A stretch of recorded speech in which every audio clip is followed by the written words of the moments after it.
They thought it would be another patrol, 2 U.S. fighter jets circling quietly over the Persian Gulf. Everything seemed fine, until it wasn't.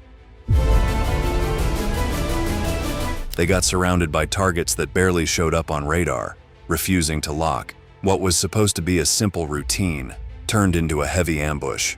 And when the U.S. finally struck back, they didn't just intercept the attack, they hit Iran so hard.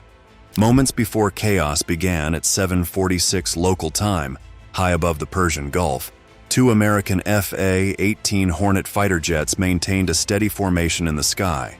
Their orders are simple: hold a combat air patrol between a U.S. destroyer and the busy waters near enemy lines. Bandar Abbas. There was no order to engage, just a routine check and return back to the base. 4 minutes left to finish patrol. A call came in. Live contacts, moving in low and at a speed of 70 miles per hour, and heading straight toward you. The pilots couldn't pick up anything on radar until the threat was right before their eyes. Another minute to notice and they'd be falling debris. The U.S. pilots dived hard at the same time, then swerved back up, banking a hard left and right until they were within distance to face what was before them. Every jet's worst nightmare: Iranian Shahed drones. The drones maintained formation, masking heat signatures as they skimmed over water. Inside the cockpit of the F/A-18s, the trackers couldn't pick up lock, which means the pilots have to face them manually. From the lead pilot's canopy, he spotted the drones lifting off from an Iranian vessel, an aircraft carrier, the Iris Shahed Bagheri. That explained a lot, because those drones couldn't just pop out of thin air. He signaled his wingman to the real threat below, and in that moment, the U.S. Air Force played right into the hands of their enemy. The lead fighter jet finally picked up a drone on his infrared thermal sensors. This system detects even the tiniest heat signature, and the drones shielding behind the waves were about to be blown to smithereens. But it still wasn't that easy, because the drone's tiny piston engine barely produced enough heat to stand out. That wasn't enough to stop the pilot. He got in the distance to get a proper read. A lock came, but flickered. Adjusting his angles to get even the slightest aim, he fired away. Streams of yellow from his side guns pierced through the air. A round hit the targeted drone, tearing through the frame and hitting another drone behind it.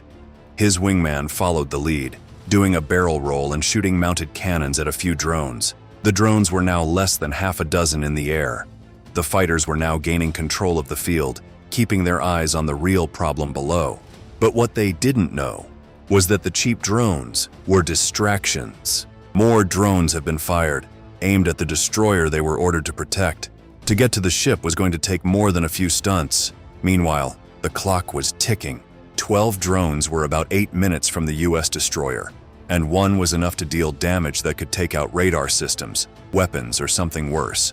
On deck, the captain commanded activation of close-in weapon systems. A Mark 45 5-inch and 62 caliber machine gun started spinning. The drones were now a few yards in and met with lines of heavy fire. The anti-surface guns tore up the UAVs like paper. In mere seconds, 9 drones were falling metal confetti and 3 getting in range for detonation. The Hornets knew the warship needed backup, but they had to take care of business first. The lead pilot did a half roll followed by a half loop downwards, diving straight for the enemy carrier, 10,000 feet, 5, and going in. He knew the only way to neutralize the threat was to hit them where it hurts. And he needed to do this on time, now that he knows the game the Iranian Navy was playing at. He got in range, so did the coastline, and with it, his target. The crew on the Iris Bagheri loaded anti-aircraft guns and fired without hesitation. Moments ago, he had signaled his wingman to take out UAVs close to the U.S. warship. That was the only way this could work, splitting the workload. He was focused now. If you are enjoying this, don't forget to check out more videos on the channel and subscribe for more. Back to the video. The lead pilot thought fast, performing high G turns to dodge incoming enemy fire and drone strikes. The intense fire was overwhelming, and he knew he couldn't escape without a scratch. On the deck of the Bagheri, a Mark 38 Mod 25mm machine gun was pointed straight at the jet. The pilot aimed to take out the drone launchers above anything else. Those little pests could cause a lot of damage if allowed to roam free. One man against a heavy artillery assault. The rounds danced over his canopy as he kept rolling and releasing flares to intercept enemy attacks. Finally, at 1 mile range, he squeezed the trigger, dropping LRASM missiles on the flight deck and runway. The explosion took out multiple drones about to be launched, but the anti-aircraft guns were still online. He circled back and fired 20mm rounds on the defensive armament, tearing through cannon turret and radar systems. The Iris Shahid Bagheri was now out of commission, but some drones escaped into the air and his wingman needed backup. As he pulled up to climb, his left wing got hit by a drone. He did a flip and took it out. Damage was done, but he could still fly. That was enough, because he wasn't finished yet. His wingman, operating from a better angle, managed to defend the destroyer and assisted in taking out multiple drones in the area using his sidewinders. He too had his tail on fire, but nothing too serious, as long as they made it out on time. All that was left was the finishing touch, the Bandar Abbas harbor. After confirmation from base, they got back up, an F-22 Raptor also carrying LRASM missiles. These missiles required a lower altitude for a clean release, but dropping it meant entering firing range. That is what the FA-18s are for. The 3 U.S. fighters headed straight for the enemy port. The 2 Hornets were in position, covering the backup jet from anti-aircraft cannons. The F-22 dived in freely, met by lines of fire from below. He flew straight through it, using flares, dropping the first missile. The LRASM dropped clean and surged forward, skimming just above the water, hunting for its target. 32 seconds later, the second missile followed, and another, and another. 4 autonomous weapons now running on their own, straight at 2 ships near the coast of the harbor. The bombs connected, hitting the first ship on the bridge and hangar. The second ship received heavy damage on the hull, bursting into flames. That's 2 ships down. He dove again, straight into the anti-aircraft envelope. This time the FA-18s were closer. Tracer fire passed him on both sides, taking out the Sea Whiz below. The second FA-18 with a burning tail took a direct hit on his fuel tank. A loud boom erupted in the sky. Now there were just 2 of them left. Shrapnel from the destroyed FA-18 hit the flaps of the F-22, causing it to lose control, fighting to steady in the air. Controls stiffened, but it was still airborne. Above him, the lead pilot reached release altitude, 1,000 feet from the harbor. The window opened. No more delays. He squeezed hard on the fire button. 3 missiles dropped. Chaos filled the harbor, crumblings, burning ships, distress signals, overlapping radar noise. Amidst all the explosions, 1 LRASM missile tracked 1 ship escaping through the fire. The Bagheri, the lead FA pilot, was surprised. He believed he had taken out the ship, but it was still afloat.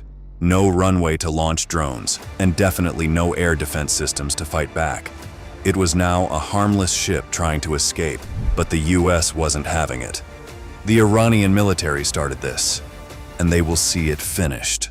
On the Bagheri, crews came on deck with machine guns and started shooting at the jets. It was a last play at defense, and it was futile. The guns were not in firing range to reach the aircrafts. The US F-22 finally gained control and zoomed in, adding missile fire at the enemy. Seconds later, the LRASM struck.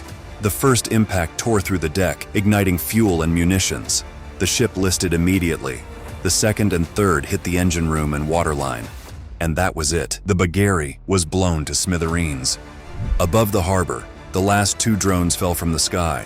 The lead pilot with a busted left wing, out of weapons and nearly out of fuel, and the Raptor flying with black smoke trails, turned for home. All in under 45 minutes, the harbor on Bandar Abbas was on fire and almost sinking. The Bagheri drone carrier was now a submarine. The drones were gone, enemy crafts neutralized. The fleet was safe, and the US destroyer without a single scratch. But for a few minutes over the Gulf, everything had hung by a thread.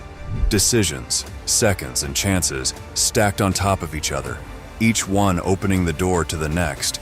And if even one of those moments had gone differently, this story wouldn't have ended the same way.